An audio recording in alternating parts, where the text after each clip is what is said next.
যে আমার বুথে আমার নিজের পরিবারের সকল মেম্বার সহ আরও কিছু লোকের নামে ফর্ম 7 অ্যাপ্লাই করা হয়েছে যে তাদের নাম কাটা হয়, কিন্তু তার প্রত্যেক অথেন্টিক। ইভেন আমার যে ফ্যামিলি আছে, আমার মা শিক্ষারত্ন পুরস্কার পেয়েছেন, আমার ফ্যামিলির অলমোস্ট সবাই পাসপোর্ট হোল্ডার। ভোটার তালিকা থেকে জীবিতদের নাম বাদ দিতে চেয়ে 7 নম্বর ফর্ম ফিল আপ করেছিলেন তমলুকের পিতুল সাহা গ্রামের অমিত মণ্ডল, যিনি বিজেপি নেতাও বটে। এমন কাণ্ড করে অবশেষে শ্রীঘরে ঠাঁই হলো তার। অমিত মণ্ডল তমলুকের পদুম বসানের 242 নম্বর বুথের 343 জনের নামে 7 নম্বর ফর্ম জমা করেছিলেন, যার মধ্যে খোদ ওই বুথের বিএলও ওই পরিবারের একাধিক লোকের নাম ছিল। 242 নম্বর বুথের বিএলও আশফাক আলী বেগ জানতে পারেন তার পরিবারের বেশ কয়েকজনের নাম ফর্ম 7 জমা পড়েছে। তার মধ্যে রয়েছেন তার মা শিক্ষারত্ন পুরস্কারপ্রাপ্ত শিক্ষিকা আরজুমান লাইলা সহ তার বোন ভাই আরও অনেকে। জানতে পেরে তিনি প্রশাসনের দ্বারস্থ হন। এফআইআর দায়ের হওয়ার পরেই গ্রেফতার হন ওই বিজেপি নেতা। তবে প্রশ্ন যে বুথের 343 জনের নাম বাদ দিতে চেয়েছিলেন অভিযুক্ত, সেই বুথ থেকে তার বাড়ি প্রায় 12 কিলোমিটার দূরে।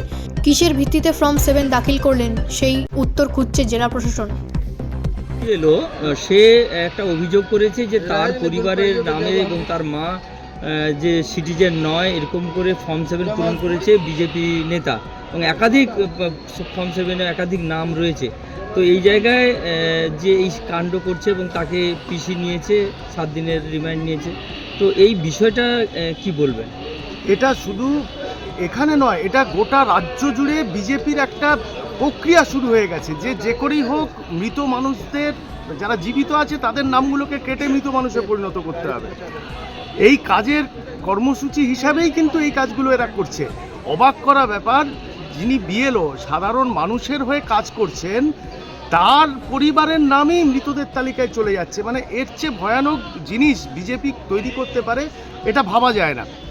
এবং আমাদের প্রিয় নেতা অভিষেক বন্দ্যোপাধ্যায়, আপনারা দেখছেন বিভিন্ন জায়গায় যে কর্মসূচি হচ্ছে, আমাদের র্যাম্প তৈরি করা হয়েছে, এইরকম বিভিন্ন জায়গায় রাজ্যের সারা রাজ্য জুড়ে এই সমস্ত জীবিত মানুষদের নাম যাদের মৃত তালিকায় তুলে দিচ্ছে, তাদেরকে নিয়ে র্যাম্পে আমাদের প্রিয় নেতা অভিষেক বন্দ্যোপাধ্যায় নিয়ে হাঁটছেন।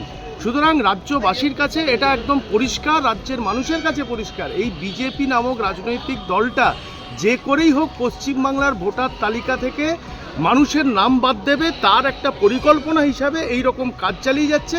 এই এফআইআর নিঃসন্দেহে একটা বাড়তি মাত্রা যোগ করলো, সারা রাজ্য জুড়ে এই এফআইআরের সংখ্যা আরও বাড়বে। বিজেপি নামক রাজনৈতিক দলটা যে নোংরামি করে যাচ্ছে, যে স্বৈরাচারী শাসন ব্যবস্থার মধ্যে থেকে দাঁড়িয়ে সাধারণ মানুষকে হয়রানি দিচ্ছে, তার যোগ্য জবাব এটা নিঃসন্দেহে আজকের এই এফআইআর। আমার নাম দেবরূপ মিদ্যা, আমি তৃণমূল যুব কংগ্রেসের সাধারণ সম্পাদক, পূর্ব মেদিনীপুর সাংগঠনিক জেলা। কী কারণে ওনাকে অ্যারেস্ট করা হলো সেটা পুলিশই বলতে পারবেন, এবং আমরা আমাদের অ্যাডভোকেট যারা আছেন ওনারা দেখছেন কী কারণে ওনাকে কী ধারা দিয়েছেন সেটা আমরা দেখছি। কিন্তু ওনারা পিপল অ্যাক্টকে পুরো ভায়োলেশন করছেন।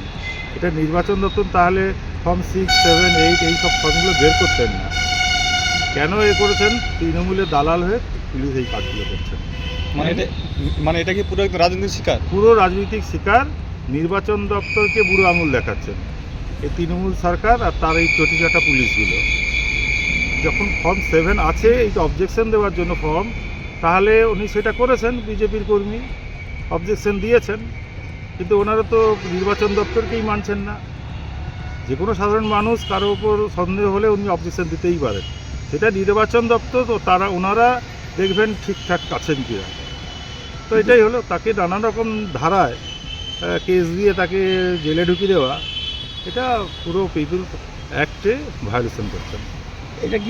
এটা তো বিএলওই অভিযোগটা করে নাকি জীবিত মানুষকে মৃত বলে দেখেছেন, এরকম তথ্য দিয়েছিলেন? সেটা আমাদের দেখতে হবে কী কারণে হয়েছে, সেটা আমাদের অ্যাডভোকেটরা আছেন, ওনারাই ওটা দেখছেন। আপনার নাম? আমার নাম সুকান্ত চৌধুরী, ভারতীয় জনতা পার্টির তমলুক সাংগঠনিক জেলার সম্পাদকের দায়িত্বে আছি। কি অভিযোগ করেছেন? কিসের ভিত্তিতে বলুন? কিসের ভিত্তিতে? কোন অভিযোগ আপনি জানতে চাইছেন? মানে ফর্ম 7 যেটা। হ্যাঁ, আমি কোনো বিশেষ মারফত জানতে পেরেছি যে আমার বুথে আমার নিজের পরিবারের সকল মেম্বার সহ আরও কিছু লোকের নামে ফর্ম 7 অ্যাপ্লাই করা হয়েছে যে তাদের নাম কাটা হয়, কিন্তু তার প্রত্যেক অথেন্টিক। ইভেন আমার যে ফ্যামিলি আছে, আমার মা শিক্ষারত্ন পুরস্কার পেয়েছেন, আমার ফ্যামিলির অলমোস্ট সবাই পাসপোর্ট হোল্ডার। সুতরাং যারা বেঁচে আছে এবং অথেন্টিক সিটিজেন তারা, তাদের নামে ফর্ম 7 অ্যাপ্লাই করার জন্য আমি একজন যে বিশেষ ব্যক্তি করেছেন এটা, তিনি অন্যায়ভাবেই করেছেন, এটা পরিষ্কার একদম। সেই জন্য আমি তাদের প্রোটেকশনের জন্য এবং নিজের প্রোটেকশনের জন্য আমি থানায় একটা এফআইআর করি। আমার নাম আশফাক আলী বেগ। আইন বিভাগের ঘোষণা। ব্যুরো রিপোর্ট, রাষ্ট্রীয় প্রসার বাংলা।